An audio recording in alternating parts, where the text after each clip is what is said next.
खबर उत्तराखंड देख रहे हैं आप सब और मैं हूं आपके साथ रूपाली शर्मा। तो चलिए बुलेटिन की शुरुआत करते हैं। देहरादून के लिए नए साल 2026 की सबसे बड़ी उम्मीद दिल्ली देहरादून एक्सप्रेसवे से जुड़ी है। माना जा रहा है कि जनवरी के अंत या फरवरी के मध्य तक इस एक्सप्रेसवे को जनता के लिए खोल दिया जाएगा। इस मेगा परियोजना की सबसे खास पहचान 12 किलोमीटर लंबा एशिया का सबसे बड़ा ग्रीन कॉरिडोर एलिवेटेड रोड है, जिसके बचे हुए कार्य तेजी से पूरे किए जा रहे हैं। मुख्यमंत्री पुष्कर सिंह धामी ने कहा कि एक्सप्रेसवे के शुरू होने से देहरादून, हरिद्वार, ऋषिकेश और मसूरी के जाम से बड़ी राहत मिलेगी और उत्तराखंड की सड़क कनेक्टिविटी को नया आयाम मिलेगा।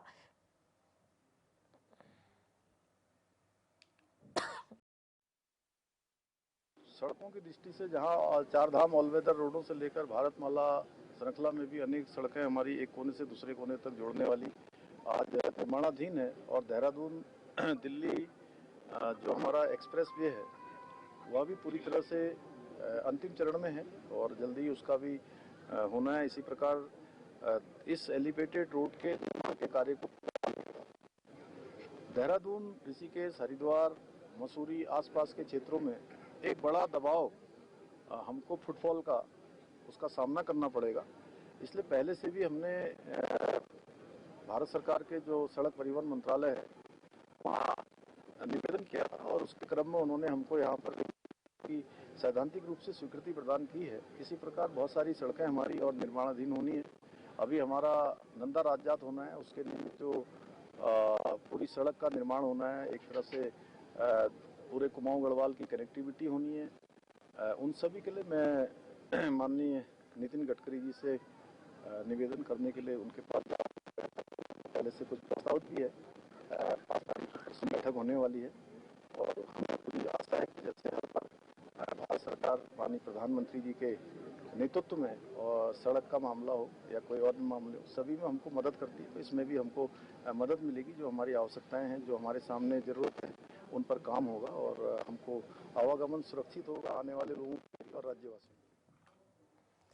वहीं उत्तराखंड में अब परिवार रजिस्टर के नाम जुड़वाना आसान नहीं होगा। मुख्यमंत्री पुष्कर सिंह धामी ने स्पष्ट किया है कि राज्य की कई जिलों में परिवार रजिस्टर में गंभीर अनियमितताएं सामने आई हैं, जिससे जनसंख्यक संतुलन बिगड़ने का खतरा बढ़ा है। खासकर देहरादून, हरिद्वार, उधम सिंह नगर समेत सीमावर्ती क्षेत्रों में अवैध बसावट और फर्जीवाड़े की शिकायतें मिली है। इसी को देखते हुए सरकार नई नियमावली तैयार कर रही है, जिसे जल्द कैबिनेट में लाया जाएगा।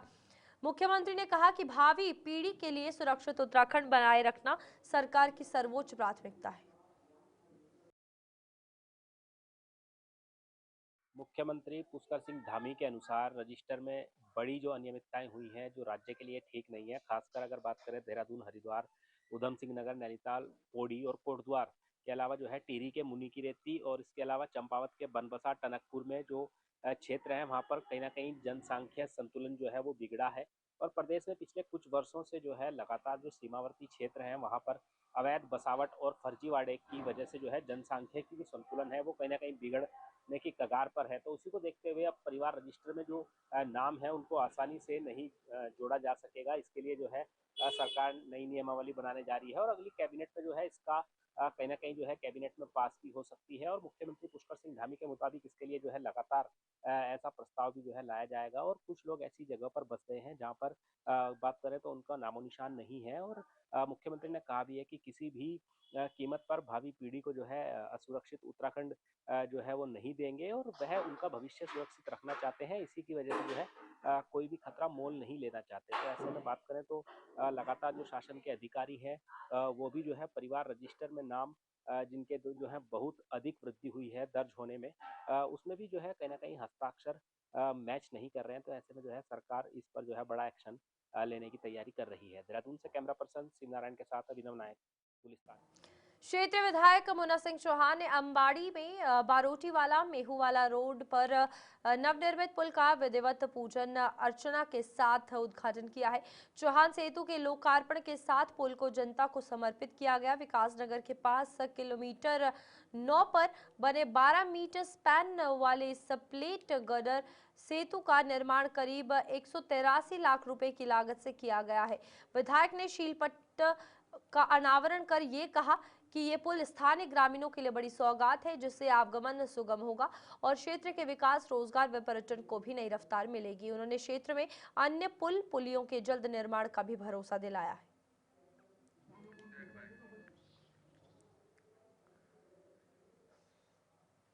हल्द्वानी में जिलाधिकारी ललित मोहन रयाल ने जिले के सभी विभागों के अधिकारियों के साथ समीक्षा बैठक कर सीएम हेल्पलाइन के माध्यम से प्राप्त हो रही जन शिकायतों के तत्काल निस्तारण के निर्देश दिए हैं। डीएम ने स्पष्ट शब्दों में कहा कि शिकायतों का समाधान समयबद्ध होना चाहिए और फरियादी की संतुष्टि सबसे जरूरी है। उन्होंने अधिकारियों को चेतावनी देते हुए कहा कि लापरवाही बर्दाश्त नहीं की जाएगी। जिलाधिकारी ने यह भी कहा कि प्रत्येक विभाग अपनी अपनी शिकायतों का तय समय में निस्तारण करेगा, जिसकी मॉनिटरिंग वे स्वयं समय समय पर करेंगे ताकि जनता को त्वरित और प्रभावी राहत मिल सके। में 1905 जो कॉल सेंटर का नंबर है उसके जरिए और पोर्टल के माध्यम से पब्लिक ग्रीवांस रिड्रेसल के लिए एक बड़ा प्लेटफॉर्म उत्तराखंड गवर्नमेंट की तरफ से बनाया गया है। तो मैक्सिमम जो जन शिकायतें हैं वो डिस्ट्रिक्ट लेवल पर और तहसील लेवल पर या ग्रास रूट लेवल पर उसमें जो उसको एड्रेस करने वाला, अटेंड करने वाला अधिकारी है वो L1 होता है। तो L1 लेवल पर मैक्सिमम समस्याएं होती हैं और अगर वहाँ से नहीं वो रिजोल्यूशन होता है निर्धारित समय सीमा पे तो L2, L3, L4 तक चली जाती हैं। तो जनपद स्तर में अधिकांश L1, L2 लेवल की जो शिकायतें, आज उनका रिव्यू लिया गया, सभी डिपार्टमेंट्स को उसमें बुलाया गया था।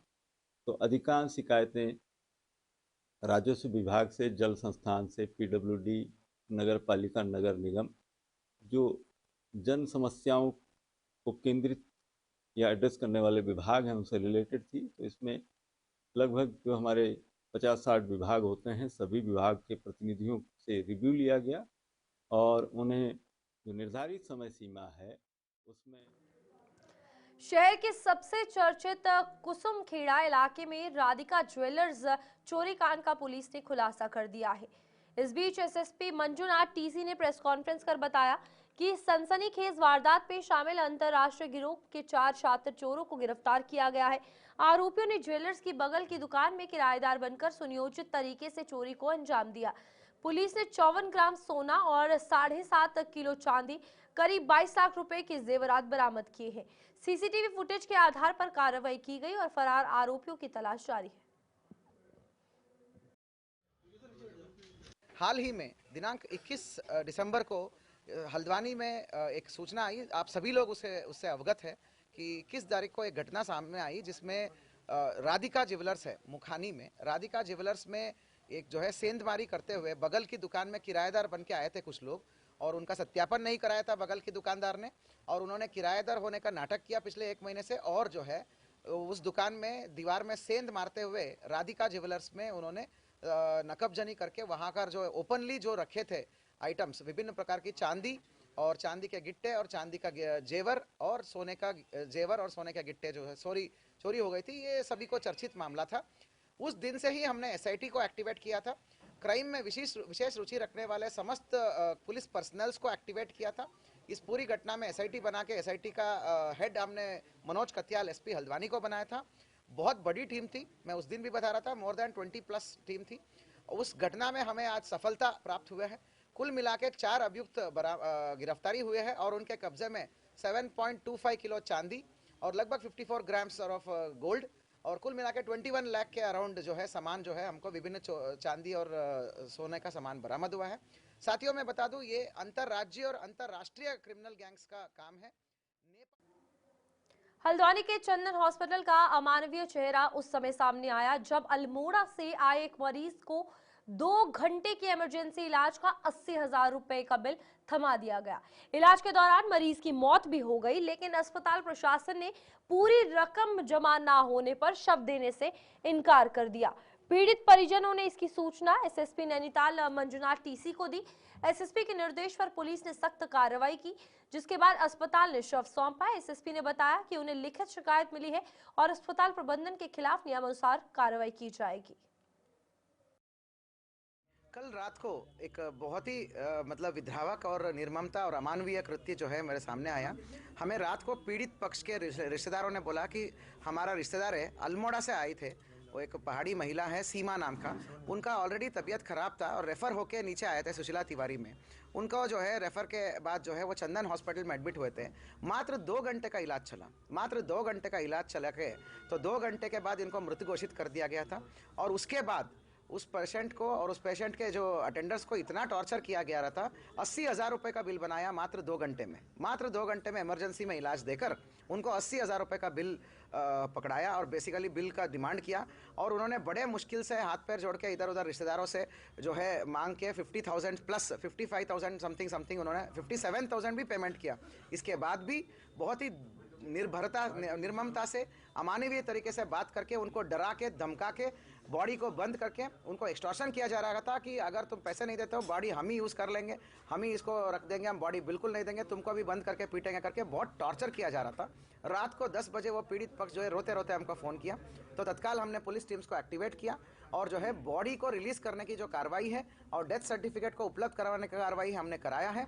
और जो है इस प्रकार जो एक्सटॉर्शन किया जा रहा था, बॉडी को एक ह्यूमन बॉडी जो है मतलब मानव का पार्थिव शरीर का अपना एक रेस्पेक्ट होता है, इस प्रकार जो है एक्सटॉर्शन का वो साधन नहीं बनना चाहिए। ये बहुत अमानवीय और निर्मम कृत्य है। उत्तराखंड में लगातार बढ़ती ठंड के साथ अब सड़कों पर धुंध का प्रकोप भी देखने को मिल रहा है, जिससे दुर्घटनाओं का खतरा बढ़ गया है। धुंध के कारण कई बार वाहन अनियंत्रित होकर हादसों का शिकार हो जाते हैं। इसी को लेकर देहरादून के आरटीओ संदीप सैनी ने बताया कि मुख्यमंत्री के निर्देशों के तहत प्रदेश भर में मालवाहक वाहनों की सघन चेकिंग की जा रही है। साथ ही वाहन चालकों को जागरूक किया जा रहा है और रिफ्लेक्टिंग टेप लगाए जा रहे हैं। उन्होंने बताया कि बीते 3 दिनों में 1100 से अधिक का चालान किए गए हैं, जिससे देहरादून और हरिद्वार में दुर्घटनाएं कम हुई हैं।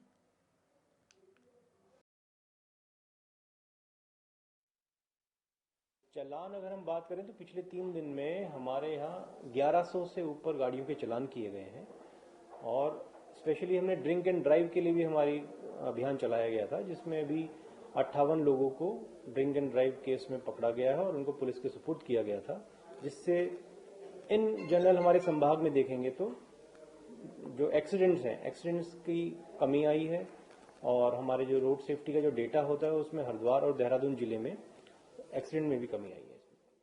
देहरादून में 13वीं गढ़वाल राइफल्स ने अपना 50वां स्थापना दिवस पूरे हर्षोल्लास और गरिमा के साथ मनाया। ये समारोह देहरादून में श्रेष्ठ वेडिंग पॉइंट में आयोजित किया गया, जिसमें मुख्य अतिथि के रूप में Subedar major Bharat Singh Rawat battalion SM उपस्थित रहे।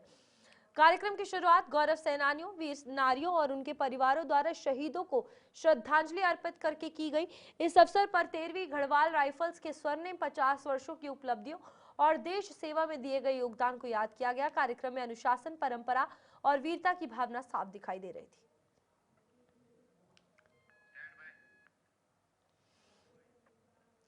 जनपद टिहरी गढ़वाल के देवप्रयाग विधानसभा क्षेत्र अंतर्गत विकासखंड कीर्तिनगर के ऐतिहासिक गांव मलेथा में वीर शिरोमणि माधो सिंह भंडारी राजकीय औद्योगिक विकास मेले का रंगारंग शुभारंभ हुआ।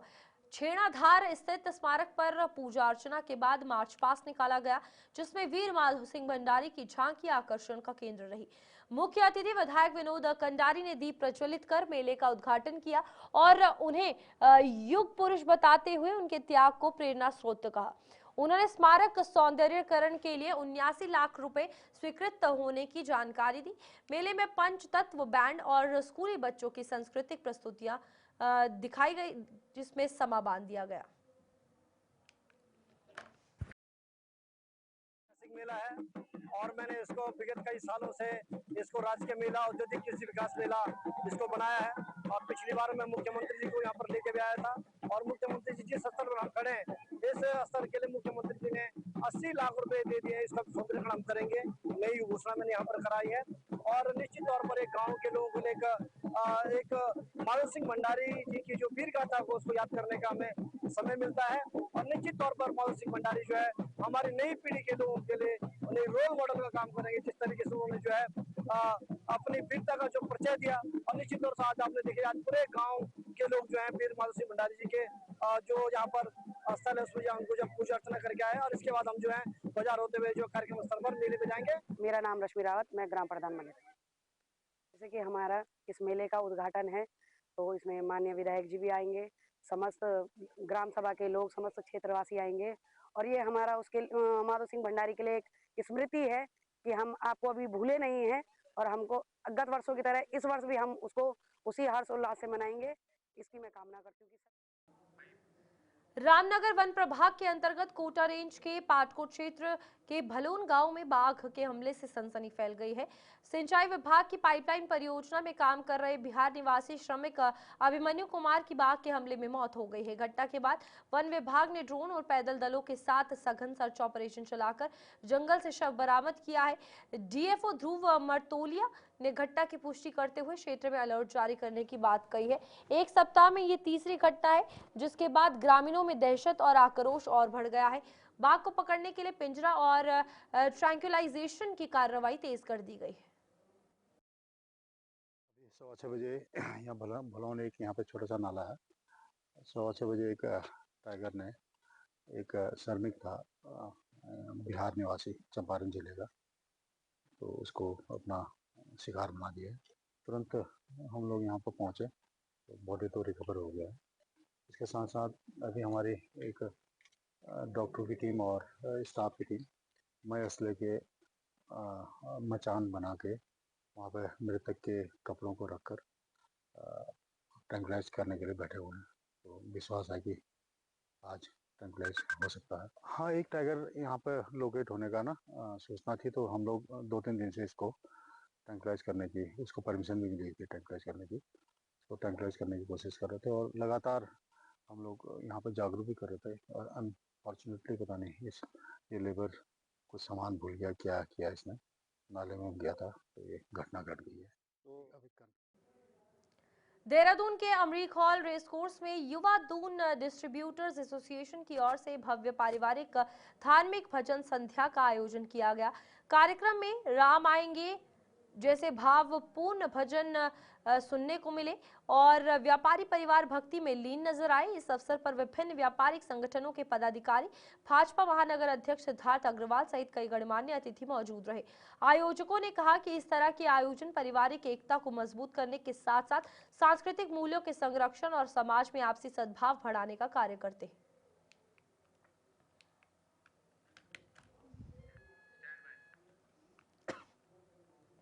तीर्थ नगरी ऋषिकेश में अमानवीय और संवेदनशील मामले में पुलिस ने सख्त कार्रवाई की है। मृत व्यक्तियों के उपयोग में लाए गए बिस्तरों से रुई निकालकर उसे नई रुई में मिलाकर बेचने का गोरखधंधा सामने आया है। शिकायत मिलने पर रानी पोखरी थाना पुलिस ने धार्मिक भावनाएं आहत करने के आरोप में मुकदमा दर्ज कर कार्रवाई की। छापेमारी के दौरान पुलिस ने 3 आरोपियों सलमान, हामिद और संजय को गिरफ्तार किया। पूछताछ में खुलासा हुआ कि पुराने रजाई गद्दे एकत्र कर रुई बेची जा रही थी।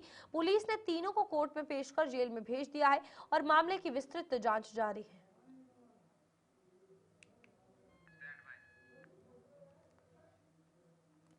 शहर कोतवाली क्षेत्र में उस समय हड़कंप मच गया जब दुकानों में अचानक भीषण आग लग गई।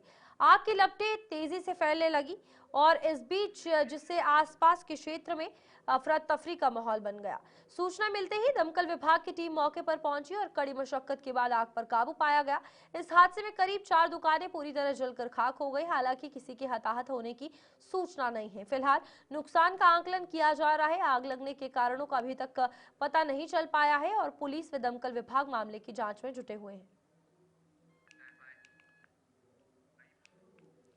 देहरादून के गांधी रोड स्थित जैन धर्मशाला में मानवाधिकार एवं सामाजिक न्याय संगठन की एक अहम बैठक आयोजित की गई।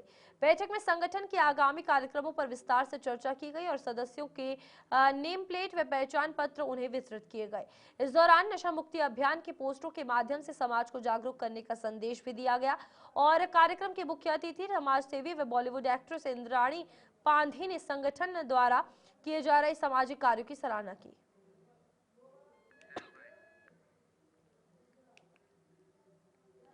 विकासनगर नगर पालिका क्षेत्र में निर्माणाधीन पेयजल व सीवरेज योजना को लेकर जनसंघर्ष मोर्चा ने विभाग के खिलाफ मोर्चा खोल दिया है। करीब 406 करोड़ रुपए की लागत से बन रही इस योजना में अनियमितताओं और लापरवाही के आरोप लगाए गए हैं। जनसंघर्ष मोर्चा के अध्यक्ष रघुनाथ सिंह नेगी ने कहा कि निर्माण कार्यों में देरी और अव्यवस्था के कारण राहगीरों, व्यापारियों और आम जनता को भारी परेशानियों का सामना करना पड़ रहा है। उन्होंने चेतावनी दी है कि यदि समय रहती व्यवस्था में सुधार नहीं किया गया तो मोर्चा विभाग के खिलाफ आंदोलन करेगा।